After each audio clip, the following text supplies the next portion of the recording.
Domingo é coisa de cristão. É o sábado escolhido por Javé. E se você não guardar só, você tinha que ser apedrejado até a morte. Certo? Não é domingo. Você consegue ver alguma contribuição da igreja para a humanidade? Sempre tem muitas contribuições.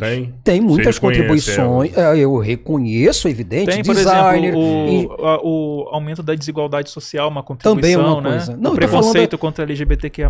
Eu não ia nem falar sobre isso. Para de fazer graça. Não, eu não ia falar nem sobre isso. Pô, para não me chamar de extremista. Na moral, né? A Dum Diversas e a Romana Pontifex, que auxiliou a escravidão. Mas não era nem sobre isso. Mas eu digo designer, arquitetura, engenharia.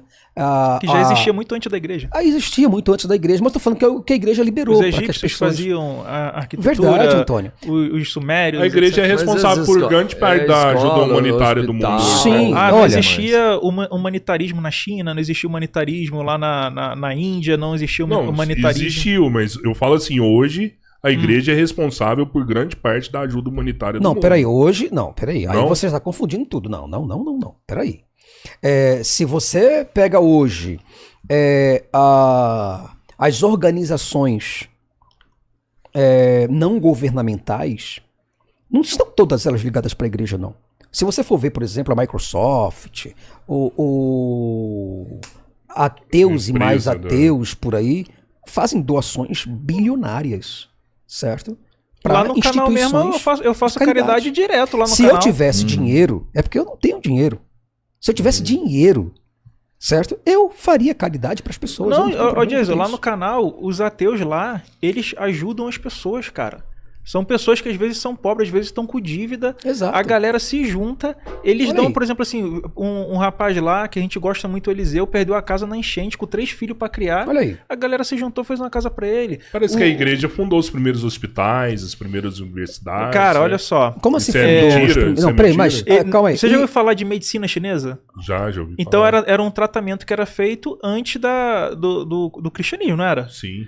Você já ouviu falar de medicina egípcia? Sim. Então, tanto que eles aprenderam a técnica de embalsamar, essas coisas todas. Então, já existia medicina antes da igreja, né? Então, existia medicina na Índia, existia medicina na Europa, na Grécia, né, antiga, na Suméria, tinha medicina. Só que acontece, esse termo hospital é por causa, se eu não me engano, dos cavaleiros hospitalares, que eles iam acompanhando os soldados na guerra, e esses cavaleiros, se eu não me engano, era de uma das classes de família templária, que é muito tempo que eu estudei isso, né? Então não tô lembrado de cabeça. E aí, como eles iam, como chegaram no Novo Mundo aqui, né, etc., eles iam plantando essas instituições de hospitalares da Ordem Templária. Você já viu a cruz que chegou no Brasil? Aquela cruz é uma cruz da Ordem Templária, né? Então, os primeiros exploradores eram dessas ordens. Mas você acha, então, que a igreja prestou um desserviço? Porque a gente substituiu a medicina chinesa, a medicina egípcia... Não falei isso, cara. Não. Eu tô falando assim, você fala assim, a igreja inventou os hospitais. Não é verdade. Existia... porque hoje a gente usa medicina ocidental, a gente não usa a medicina oriental. A gente usa medicina que é desenvolvida no mundo inteiro. Sabe, a medicina tem o juramento de Hipócrates. Sim. Aí tu acha que isso veio de onde? Da igreja Por exemplo, medieval? a palavra higiene, você acha que é da onde? Não sei. É Ígia, que era uma das filhas do, se não me engano, Asclépio, que era o deus da medicina. Era o que curava. Se eu não me engano, ele estava até morto.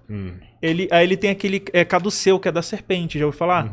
Aquele caduceu, que hoje é símbolo da medicina, é desse deus Asclépio, e a palavra higiene vem da sua filha Ígia. Então, isso é cristão ou é grego? E uma outra coisa interessante também é que a igreja, ela teve que se atualizar com os tempos dela. Então, protocolos internacionais que foram estabelecidos via geopolítica, a igreja teve que se aprimorar, oferecer resultados, certo? Ela foi obrigada a oferecer resultados, certo? Porque, afinal de contas, há uma disputa muito grande de Ocidente e Oriente, certo? Como hoje China, Rússia, Estados Unidos, Coreia do Norte, Coreia do Sul. Então, a igreja foi obrigada a modificar as suas metodologias, sua pedagogia, certo? Tudo isso para alcançar o tal novo mundo, o mundo novo. Você entende? Então, assim, a igreja não fez isso porque simplesmente achou que, olha, isso é bom, isso é benéfico para as pessoas. Não, é porque ela teve que acompanhar o progresso. O que você acha dos freis da igreja católica que fazem voto de pobreza? Tanto é, rapidinho, eu vou te falar sobre isso. Tanto é que aquelas bruxas perseguidas em Salém, lá em 1600 e cacetada, elas foram perseguidas porque elas foram culpadas culpadas, né, de grandes mortandades, de doenças que os padres diziam, padres esses que faziam filosofia e que estudava São Tomás de Aquino, certo? Dizia que elas eram culpadas pelos os grandes males que Deus mandava sobre a terra e que precisava purificar a terra dessas pessoas. E elas eram mortas, perseguidas, entende? Seguindo a Bíblia. Então, quer dizer, a Bíblia não é um padrão de comportamento, de regra, de fé, de prática, certo? E de boa conduta para as pessoas. Ninguém segue hoje a Bíblia. Se as pessoas seguissem a Bíblia, elas estariam presas, detidas, entende? A Bíblia é um manual sangrento para psicopatas. E eu digo isso sem medo de errar, viu, pessoal? Sem remorso, tá? Tanto é que eu estou escrevendo agora meu livro, A Psicopatia do Deus de Israel, que é uma análise social, psicológica e jurídica do Deus mais perigoso de todos os tempos. Um livro que vai revolucionar a cabeça do crente, entende? E isso tudo eu conto no meu livro. Você entende? Você não está adorando um Deus de Israel, você está adorando uma ideologia de Moisés. E era feita por pessoas que tinham a cabeça como se fosse um grupo de terroristas. Daquela Exatamente. Época. Pessoas que invadiam terras, entravam, acabavam com as pessoas. Se você hoje visse, por exemplo, vilarejos, os carros... Não, vilarejo não, bota assim, invadissem sua casa hoje, roubassem e falassem que aquilo ali eles estão pegando... tudo isso aqui. Estão tomando agora seu estúdio, se apropriando daqui do local e falaram que é em nome de Deus. O que você acha disso? E aí, tu faria o quê? O que você acha mais essas pessoas? Tu sabe o que foi que Deus de Abraão disse para os israelitas? Onde pisar a planta do vosso pé será vosso, certo? E será a vossa lei. Isso foi Deus dizendo para os israelitas, certo? Vocês vão dominar o povo. Sabe como é que era? Sabe qual foi o tratado de paz que Deus desenvolveu? Olha a sociologia, a capacidade sociológica desse Deus psicopata. Sabe como é que foi, Robertinho? O tratado de paz que Deus estabeleceu com as nações? Para não fazer guerra com as nações? As nações mais pobres, eu quero dizer, viu? Nações mais pobres. Porque Deus nunca mandou invadir a Babilônia, os sumérios, os medos, os persas, ninguém, os romanos, nada. Só gente pobre. Só os fudidos mesmo. Gente como Ai, por exemplo, tá na Bíblia. Né? Pessoas tribais que viviam longe das grandes potências e eram o poder militar bélico. Bem na covardia mesmo, como aqueles índios, como os mormons que invadiram com o segundo presidente do mormonismo, invadiram os indígenas e acabaram com todos eles para implantar o mormonismo nos Estados Unidos. Os cristãos fizeram isso aqui também nas entendeu? Américas? Então, enfim. Os jesuítas fizeram isso? Você acha que quem invadiu o Brasil, não? matou os índios, escravizou os índios e os negros eram ateus? Eles eram cristãos, exatamente. Rapaz, com Adum Diversas e a Romano Pontifex. Então, exatamente. O que eles falam é que os padres que vieram é que salvaram os índios. Rapaz, quantas etnias tinha aqui de indígena, cara.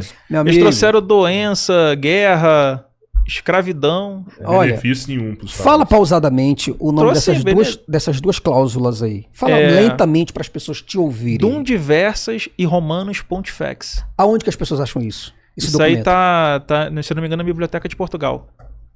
Repete e outra novo. Coisa, para quem aí é cristão, tem até um vídeo do próprio Tiago Braga, que é muito respeitado pelos religiosos, né?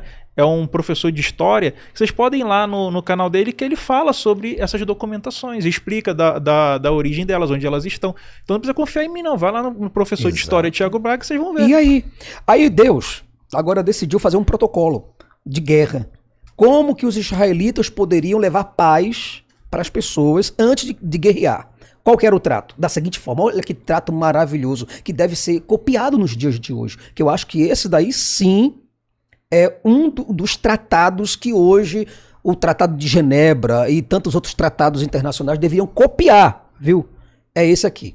Deus falou, quando vocês forem tomar uma terra, primeiro façam um tratado de paz com eles. Se os homens daquelas terras quiserem entregar as suas mulheres, entregar os seus filhos para serem vossos escravos, e eles quererem ser os vossos escravos para sempre, tem isso perpetuamente, e entregarem todos os seus bens a vocês e a terra deles, então vocês farão paz com eles. Porém, aí agora vem a parte mais delicada, Porém, se eles não aceitarem entregar as vossas mulheres a vocês, para vocês, de graça, entregarem os vossos filhos para serem escravos, cite a cidade, toque fogo nela e mate todos. Deus de Israel. Assinado. Mas calma aí, Jesus. Assinado. Esse é o Deus de misericórdia, assinado, é o Deus de amor. Deus de Israel. É o Deus da paz, gente. E aí, meu telespectador, coloca no comentário. Vamos lá trazer esse tratado de paz hoje, né, para as pessoas. Aí depois dizem para mim que eu sou radical. Eu sou radical. A gente combatendo essas ideias genocidas, né? Eu sou o diabólico. Você chega não, mas no Novo Testamento Jesus mudou. Você chega lá no Novo Testamento tá assim, ó: escravos, sujeitavos a vossos senhores, não somente aos bons, mas também aos maus. Aos perversos. Ainda deixa bem claro, aos perversos. O próprio Jesus falando que o escravo que não servir bem, ele tem que ser partido ao meio. Olha isso. Jesus falando isso. Jesus de amor, né? Então, quer dizer, só os padres e os pastores desonestos só mostram para as pessoas as partes mais... As pândegas, fofinhas. Né? Olha o Jesus de amor aí. Seguindo a ordem daquele padre que eu te falei, que é o Dr. Free S. Tyler, né? Para poder a galera acreditar nisso, né? Porque o que é bom e é fofo é de Deus. Vou fazer uma pergunta para os dois aqui agora. Sabe o que foi que Hitler escreveu no livro dele, Minha Luta? Você sabe o livro Minha Luta de Hitler? Uhum. Ele escreveu o seguinte, ele falou assim, todos aqueles que não quiserem que eu reine sobre eles, trazei-nos aqui e matai-vos diante de mim. Você concorda com isso aí que o Hitler falou? Lógico que não. Você concorda? Claro que não. O que você diria para Hitler? Se ele colocasse para você, disse assim, ele disse isso para você, falou na Minha Luta, o livro dele, dizendo, traga todos aqueles que não quiserem que eu reine sobre eles, trazei-nos diante de mim e executai todos. E ele falou quando estava invadindo a Polônia, que ele não veio trazer paz, mas ele veio trazer guerra. O que você acha disso? O que você acha de Hitler? Não concordo com isso. Claro, não concorda com isso? Você acha que você fala de... Como é que você classificaria a fala de Hitler nesse caso aí? Classifica pra mim aí. É um assassino mesmo. Um assassino? Genocida? Como é que seria? O que seria... Então, assim, um Hitler que fala essas coisas, pra você é um assassino, um desumano, mas o quê? Capeta. E esse homem foi agora, Jesus. Jesus. Não foi Hitler, foi Jesus que falou isso. Foi Jesus que falou. Todas essas palavras que a gente te disse até agora foram palavras de Jesus. E aí, Jesus é assassino? É que aí tem uma inversão de valores. Meu corego!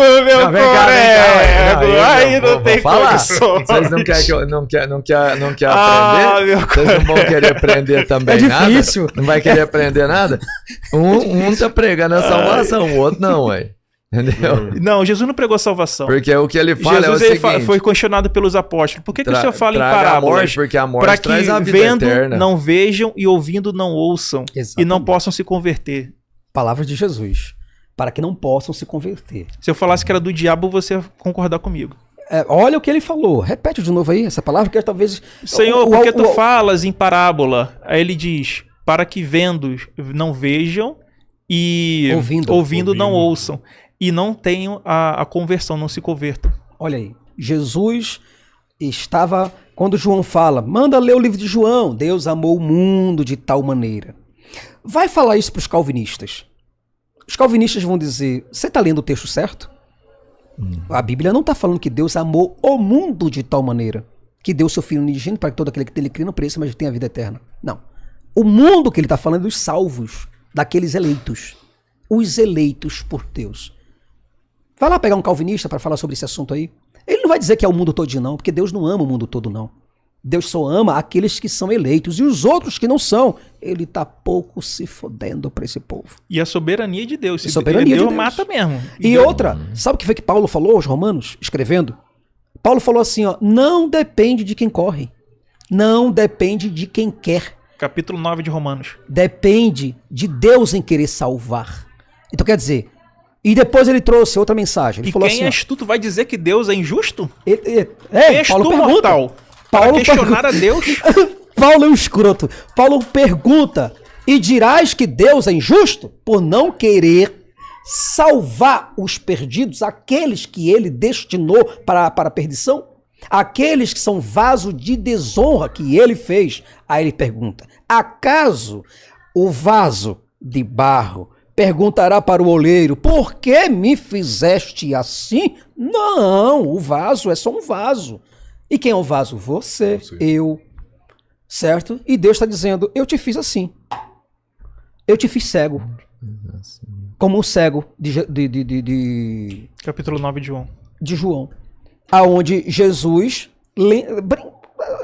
ironicamente, talvez, falando isso, porque não pode ser sério, perguntou: Senhor, quem pecou para aquele homem nascesse cego? Foi ele ou foi os pais dele? Aí Jesus falou assim: nem ele, nem os pais dele pecaram. Tá aí, porque ele nasceu assim? Foi porque Deus quis fazer ele assim. Para que nele manifestasse as obras de Deus. 39 anos ou 38 anos aquele homem sofrendo de cegueira, e em passando Êxodo, fome, capítulo necessidade. 4, versículo 11... Tu concorda com isso? Vai falar que quem faz o cego, o surdo e o mudo é o próprio Deus. Quem fez a boca do mudo? Pergunta a Deus, o Senhor. Eu. Quem fez o surdo?